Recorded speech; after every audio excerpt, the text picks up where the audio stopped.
कहे जाने वाले शहर शिमला में अरुण नाम का एक आलसी कामचोर लड़का रहता था। अरे ओ कामचोर, अरे जरा घड़ी तो देख, 11 बज चुके हैं और तू अभी भी बिस्तर में ही पड़ा है? अरुण रुद्र सिंह की बात को अनसुनी करके फिर से करवट बदलकर सो जाता है। मैं तो तंग आ गया हूँ इस लड़के से, रोज रोज इसकी कामचोरी बढ़ती ही जा रही है। पानी की बाल्टी लेकर अरुण के ऊपर डालता है।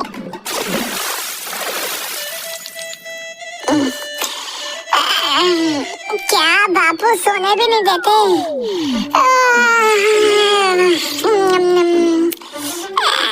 11 ही तो बजे, और वैसे भी मैं उठकर कौन सा तीर मार लूंगा।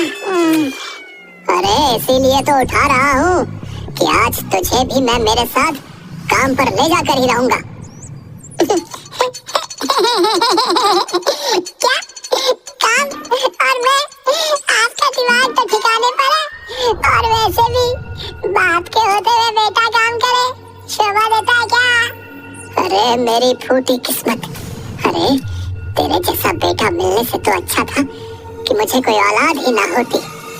सिर्फ मुझे पता है कि मैं तुझे कैसे झेलता हूँ। अरे तो आपको कहा ही किसने मुझे झेलने के लिए?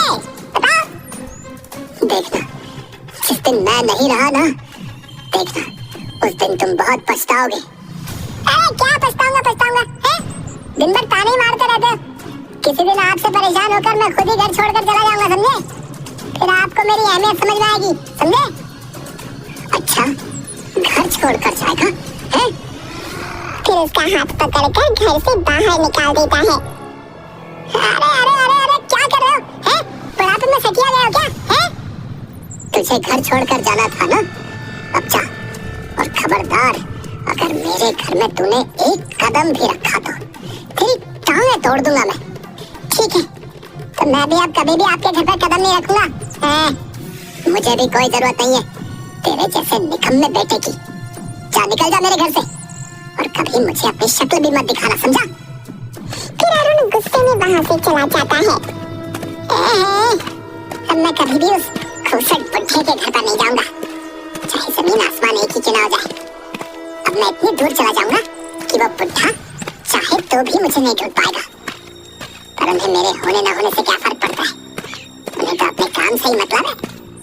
और वैसे भी मैं अब तंग आ चुका था उनकी रोज रोज की चिक-चिक से। अच्छा ही हुआ उन्होंने मुझे घर से बाहर निकाल दिया, नहीं तो किसी दिन नहीं भाग जाता। अरुण चलते चलते गांव से कुछ दूर जो पहाड़ी थी वहाँ पर पहुँच जाता है और एक पेड़ के नीचे जाकर बैठ जाता है।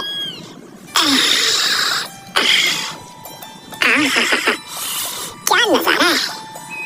अब मैं बस यहाँ आराम कर सकता हूँ और मुझे कोई भी परेशान नहीं कर सकता। फिर अरुण उस पेड़ के नीचे सो जाता है। थोड़ी देर सोने के बाद उसे भूख लगती है और तभी पहाड़ी पर उसे कुछ लोगों की आवाज सुनाई पड़ती है। ओ तेरी, ये लोग यहाँ मेरी नींद खराब करने क्यों आए? और इतने सारे लोग? अरे भाई, अरे ओ भाई, तुम यहाँ क्या कर रहे हो? अरे भाई, मैंने इस जगह का बड़ा नाम सुन रखा था। यहाँ पर हर रोज बहुत से लोग आते हैं, तो मैंने सोचा कि क्यों ना आज हम भी घूमने चले। क्या यहाँ पर इतने सारे लोग हर रोज आते हैं और मुझे कानो कान खबर नहीं? खैर मुझे क्या, अभी तो मुझे बहुत तेज भूख लग रही है। फिर वो इधर उधर खाने की तलाश में जाता है। अरे भैया, एक गर्मा गर्म समोसा और आधा किलो जलेबी बांध दो। हाँ, ये लो भैया, आपके 100 रुपए हुए। अरे पर पैसे तो मेरे पास नहीं है। अच्छा, पैसा नहीं है? ये दुकान क्या तेरे अब्बा की है? जो तू मुफ्त में खाने आ गया बे? अरे भैया, मेरे तो अब्बा भी मुझे मुफ्त में खाना नहीं देते। अरुण वहाँ से चला जाता है और फिर थोड़ी दूर जाकर उसे एक घर दिखाई देता है।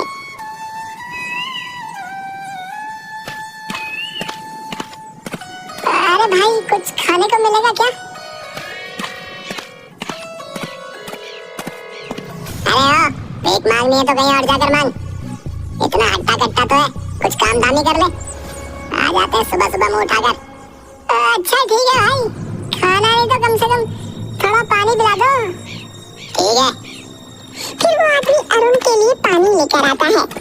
अरुण पानी पीकर फिर से उस पहाड़ पर चला जाता है। कितना भटका पर कोई भी मदद करने के लिए तैयार नहीं है। बापू सच ही कहते थे कि ये दुनिया ऐसी नहीं है जैसी हम सोचते हैं। यहाँ जब तक किसी को काम नहीं पड़ता तब तक कोई किसी की मदद नहीं करता। एक तो दिन वो ऐसे ही बिना खाए पिए रहता है। आज तो 2 दिन हो गए, पेट में कुछ भी नहीं गया। अगर आज और मैंने कुछ नहीं खाया तो मैं तो बिना मौत से ही मर जाऊंगा। एक काम करता हूँ, आज मैं किसी की थोड़ी बहुत मदद कर दूंगा तो वो कम से कम मुझे एक वक्त का खाना तो दे देगा। यही सही है। फिर वो खाने की तलाश में फिर से पहाड़ी के नीचे गांव में जाता है। थोड़ी दूर चलकर अरुण को एक बूढ़ी औरत दिखाई देती है जो कि चलते चलते अचानक ही गिर पड़ी। अरे अम्मा, क्या हुआ? मैं तुम्हारी मदद किए देता हूँ। फिर अरुण उस बूढ़ी औरत को उसके घर तक छोड़ देता है और उसकी खाट के पास बैठ जाता है। अम्मा क्या हुआ? अचानक तुम गिर कैसे गई? अरे बेटा कुछ नहीं, वो बस थोड़ा चक्कर आ गया था। आपके बेटे और बहू दिखाई नहीं दे रहे? वो कहीं काम से गए हैं। अच्छा, उनके आने तक मैं यहीं रुक जाता हूँ। अरुण को भूख के आगे कुछ नहीं दिखाई दे रहा था। अच्छा अम्मा, कुछ खाने को मिलेगा? बूढ़ी औरत अपने पल्लू में से थोड़े से रुपए निकालती है और अरुण को देते हुए, बेटा मेरे पास तो बस इतने ही पैसे हैं, इसमें जो भी मिले वो ले आना। सिर्फ 20 रुपए? इसमें क्या आएगा? हाँ, एक काम करता हूँ, मैं मैगी लेकर आ जाता हूँ। वैसे भी जोरों की भूख लग रही है तो जल्दी भी बन जाएगी और पेट भी भर जाएगा। हाँ। अरुण मैगी ले आता है तो देखता है कि अम्मा चाय बना रही थी। अरे अम्मा, तुम्हारी तबीयत? बेटा मुझे तो आदत है। ला क्या लेकर आया है? अम्मा मैगी। ला मैं फटाफट मैगी बना देती हूँ। हाँ अम्मा, बहुत जोरों से भूख लग रही है, हम दोनों मजे से खाएंगे। मैगी बनाने में अरुण उस बूढ़ी औरत की मदद करता है और बूढ़ी औरत भी उसे बातों बातों में मैगी बनाना सिखा देती है। बूढ़ी औरत मैगी बना देती है और दोनों मैगी के साथ साथ चाय का भी आनंद लेते हैं।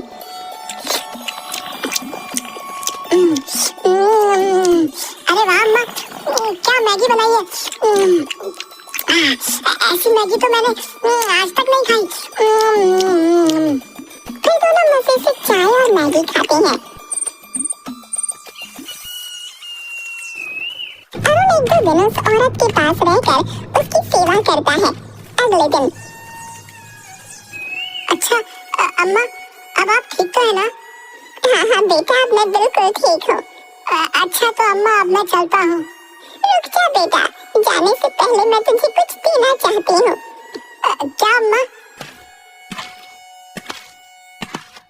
औरत उसके संदूक में से एक डिब्बा निकालती है। ये ले बेटा, इसमें एक खास तरह का जादू मसाला है। इसे बस चुटकी भर किसी भी व्यंजन में डालेंगे तो उसका स्वाद 4 गुना बढ़ जाएगा। अच्छा ठीक है अम्मा, अपना ध्यान रखना। अब मैं चलता हूँ। अरुण फिर से उस पहाड़ी पर चला जाता है।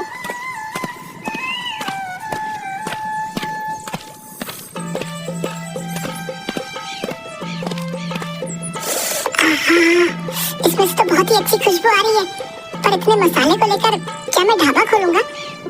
हाँ, ये तो बहुत ही अच्छा आइडिया है, पर ढाबा किस चीज का खोलूं? वैसे भी मुझे तो कुछ बनाना ही नहीं आता।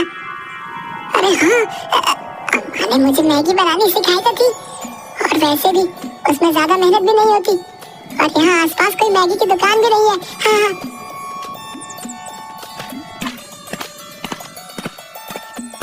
फिर अरुण अपने हाथों की चांदी की अंगूठी बेच देता है।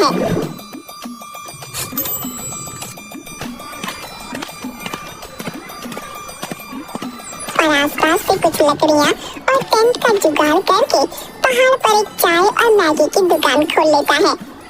अरुण की दुकान पर एक आदमी आता है।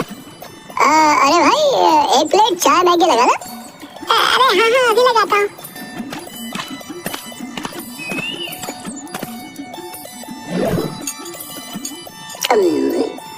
अरे वाह भाई, कुछ भी कहो, पर ऐसी जगह पर चाय और मैगी खाने का तो मजा ही अलग है। हाँ।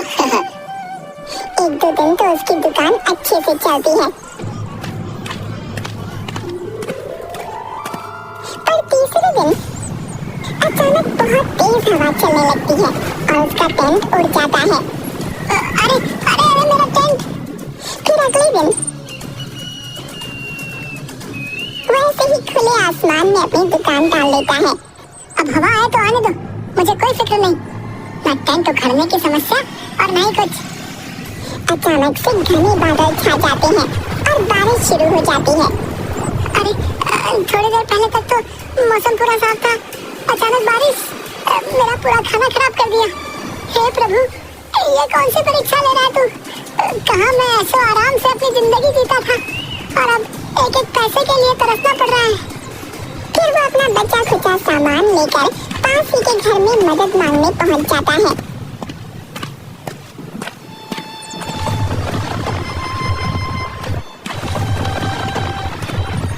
अरे भाई साहब, मुझे बारिश बंद होने तक क्या आप अपने घर में जगह दे सकते हैं? अरे हाँ भाई, क्यों नहीं? अरुण उस आदमी के घर में आ जाता है। अरे भाई, यहाँ एक अम्मा रहती थी, नजर नहीं आ रही, तुम उनके बेटे हो ना? हाँ भाई, पर तुम उन्हें कैसे पहचानते हो? कुछ दिन पहले उनकी तबीयत खराब हो गई थी, तो मैं एक दो दिन उन्हीं के पास रहा था। अच्छा, तो वो तुम ही थे जिसने मेरी माँ का इतना ध्यान रखा था। गाँव वालों ने मुझे बताया तो था। हाँ, कहाँ है अम्मा? मुझे उन्हें कुछ बताना है, और उनकी तबीयत तो ठीक है ना? अम्मा, अम्मा। अब तुम चाहकर भी उन्हें कुछ नहीं बता सकते। कुछ दिन पहले ही उनका देहांत हो गया। क्या देहांत हो गया? मैं किसी काम से बाहर गया था और जब वापस आया तो अगले दिन ही अम्मा की तबीयत बहुत ज्यादा खराब हो गई और आसपास के लोगों ने मुझे तुम्हारे बारे में बताया था। मैंने तो सोचा ही नहीं था कि मैं तुमसे मिल भी पाऊंगा या नहीं, पर तुम यहाँ पहाड़ी पर क्यों रहते हो और कहाँ से आए हो? अरे वाह, आइडिया तो तुम्हारा बहुत अच्छा है। वैसे भी यहाँ पर बहुत से लोग आते जाते रहते हैं और आसपास कोई मैगी की दुकान भी नहीं है, तो दुकान तो तुम्हारी बढ़िया चलेगी। तभी उस आदमी की छोटी सी बेटी वहाँ आ जाती है। पापा पापा, मुझे भी मैगी खानी है। अरे बेटा, अब इतनी बारिश में मैं तुम्हारे लिए मैगी कहाँ से लेकर आऊँ? अरे भाई साहब, मेरे पास जो है थोड़ी सी मैगी बची है, आप इस बच्ची को वो खिला दीजिए।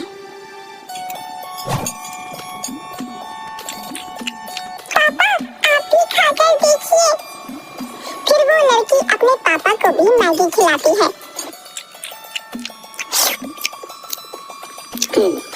अरे वाह, ऐसी मैगी तो मैंने आज तक कभी नहीं खाई। अरे भाई, अब तो तुम्हारे यहाँ मेरे रोज ही आना जाना होगा। नहीं भाई, अब मैं कुछ नहीं करने वाला, बस बहुत हुआ। मैं कितनी भी कोशिश करता हूँ, पर इस पहाड़ पर दुकान टिकती नहीं। अरे नहीं भाई, मैं सच कहता हूँ, ऐसी मैगी तो पूरे शहर भर में नहीं मिलेगी। तुम कहो तो मैं तुम्हारी कुछ मदद कर देता हूँ। वैसे भी तुमने मेरी माँ की बहुत सेवा की थी। वैसे बात तो सही है, अगर मैं मैगी की दुकान नहीं खोलूंगा तब भी मुझे कोई ना कोई काम तो अपने लिए ढूंढना ही पड़ेगा, और इतनी ज्यादा मेहनत ना बाबा ना। एक काम करता हूँ, इसकी बात मानकर पैसे ले लेता हूँ और एक छोटी सी दुकान खोलकर अपना काम आगे बढ़ाता हूँ। ठीक है भाई, पर तुम्हें मेरी दुकान पर अपनी बेटी को लेकर हर रोज आना पड़ेगा। अरे नहीं भाई, अगर रोज रोज इसे लेकर आया तो इसकी आदत खराब हो जाएगी। और दोनों हंसने लगते हैं। फिर अरुण उसकी मदद ले लेता है और कुछ ही दिनों में एक छोटी सी दुकान तैयार कर लेता है। धीरे धीरे उसकी दुकान अच्छी खासी चलने लगती है। पहाड़ी पर आने वाले लोग उसके हाथों की चाय और मैगी खाए बिना नहीं जाते। एक दिन अरुण की दुकान पर कुछ आदमी आते हैं। अरे भाई, एक मैगी और चाय लगाना। मैं बहुत दूर से तुम्हारी दुकान की तारीफ सुनकर आया हूँ। अरुण बूढ़ी औरत के दिए हुए जादुई मसाले से मैगी बनाता है। अरे भाई, खुशबू इतनी अच्छी आ रही है तो सोचो कि मैगी कितनी अच्छी होगी, है? फिर अरुण सभी को मैगी देता है। अरे वाह भाई, जितना सुना था ये मैगी तो उससे भी ज्यादा स्वादिष्ट है भैया। अगले महीने मेरी बेटी का बर्थडे है, तो मैं उसके जन्मदिन पर भी तुम्हारे हाथ की मैगी का स्टॉल लगवाऊंगा। हाँ, अरुण खुश हो जाता है। कुछ दिनों बाद अम्मा का बेटा भी अरुण की दुकान पर आता है। अरुण उसे देखकर तुरंत पहचान जाता है। अरे भाई साहब, अपने हाथों की गर्मा गर्म एक प्लेट चाय मैगी लगाना। वो गुड़िया तो आज जिद पर ही अड़ गई थी कि उन अंकल के हाथों की मैगी ही खानी है, तो क्या था, फिर मैं ले आया उसे। अरे अच्छा किया भाई साहब, वैसे भी बहुत दिनों से मैं आपसे मिलने की सोच रहा था।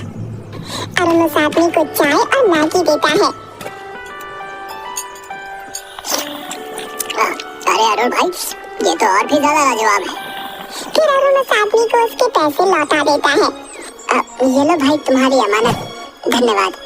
अगर उस दिन आप मेरी मदद नहीं करते तो मैं यहाँ तक नहीं पहुँच पाता।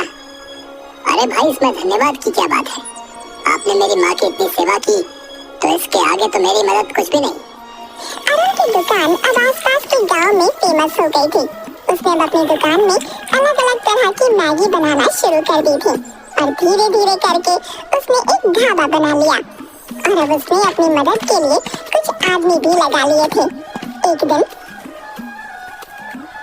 कहाँ मेरी जिंदगी बिल्कुल निकम्मे जैसी थी और आज मैं एक ढाबे का मालिक हूँ। बापू सही कहते थे, पर अब उनके सामने जाने की हिम्मत ही नहीं होती। पर सच में उनकी बहुत याद आती है। थोड़ी देर बाद जब वो ढाबे में कुछ लोगों को मैगी और चाय दे रहा था, तब वो कुछ लोगों की बातें सुनता है। अरे भाई, सुना तूने, पास के मंदिर में एक आदमी और औरत अपने बेटे को वापस पाने के लिए 4 दिनों से भूखे प्यासे पड़े, बेचारे कहीं के। अरे भाई, काहे का बेचारा है? पहले तो उसने खुद ही अपने बेटे को घर से बाहर निकाल दिया और अब उसे ढूंढने के लिए मन्नत मांग रहा है। अरे भाई, पर सुना है कि वो लड़का कोई कामकाज नहीं करता था, है, इसीलिए गुस्से में आकर उसके बाप ने निकाला था। कहीं पिताजी तो। अरुण दौड़ता हुआ उस मंदिर में जाता है।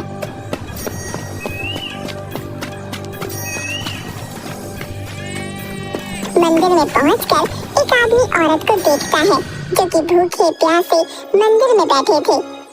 अरुण अपने पिता के पास जाकर उन्हें गले से लगा लेता है।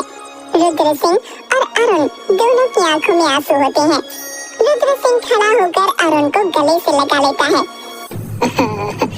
मुझे माफ कर दे मेरे बच्चे, मैंने तुझे दर बदर की ठोकर खाने के लिए घर से बाहर निकाल दिया। नहीं बापू, अगर उस दिन आप मुझे नहीं निकालते तो मैं इतने बड़े ढाबे का मालिक ना होता। मुझे माफ कर दो बापू, मैंने आपकी बात नहीं मानी। क्या, ढाबे का मालिक?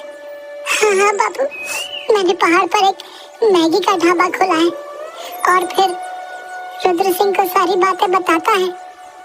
मैंने तुझे कहाँ कहाँ नहीं ढूंढा। चल, अब घर चल। अरे बापू, पर आप पहले मेरे ढाबे पर तो चलिए। फिर अरुण अपनी माँ और बाबा को ढाबे पर लेकर जाता है।